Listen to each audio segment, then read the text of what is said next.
श्रीमद् भगवद गीता का 12वां अध्याय, जिसका नाम भक्ति योग है, गीता के सबसे छोटे अध्यायों में से एक है, लेकिन ये बहुत ही मधुर और महत्वपूर्ण है। इसमें भगवान श्री कृष्ण ने बताया है कि उन्हें पाने का सबसे सरल और श्रेष्ठ मार्ग कौन सा है। यहाँ इस अध्याय की मुख्य बातें दी गई हैं। 1. अर्जुन का प्रश्न, साकार या निराकार। विश्वरूप के दर्शन करने के बाद अर्जुन के मन में एक जिज्ञासा उठी।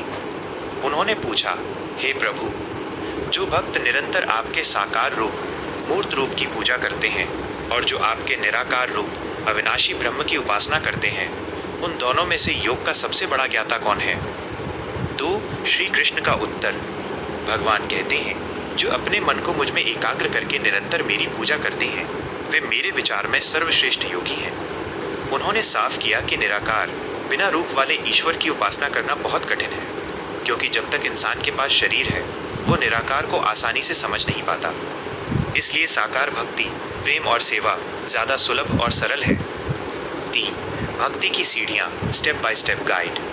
भगवान जानते हैं कि हर कोई एक जैसा नहीं होता, इसलिए उन्होंने भक्ति के 4 स्तर बताए। 1. सर्वश्रेष्ठ, अपना मन और बुद्धि पूरी तरह मुझ में लगा दो। 2.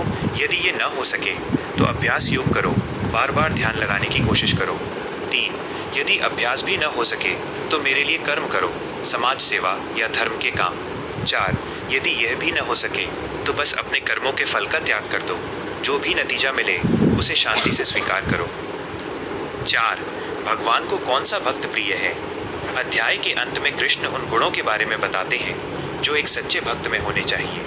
उन्होंने कहा, मुझे वो भक्त बहुत प्यारा है जो किसी से द्वेष नफरत नहीं करता और सबका मित्र है, जिसमें ममता और अहंकार नहीं है, जो सुख और दुख में एक जैसा शांत रहता है, जो किसी को कष्ट नहीं देता और न ही दूसरों से परेशान होता है, जो संतोषी है और जिसका मुझ पर दृढ़ निश्चय है।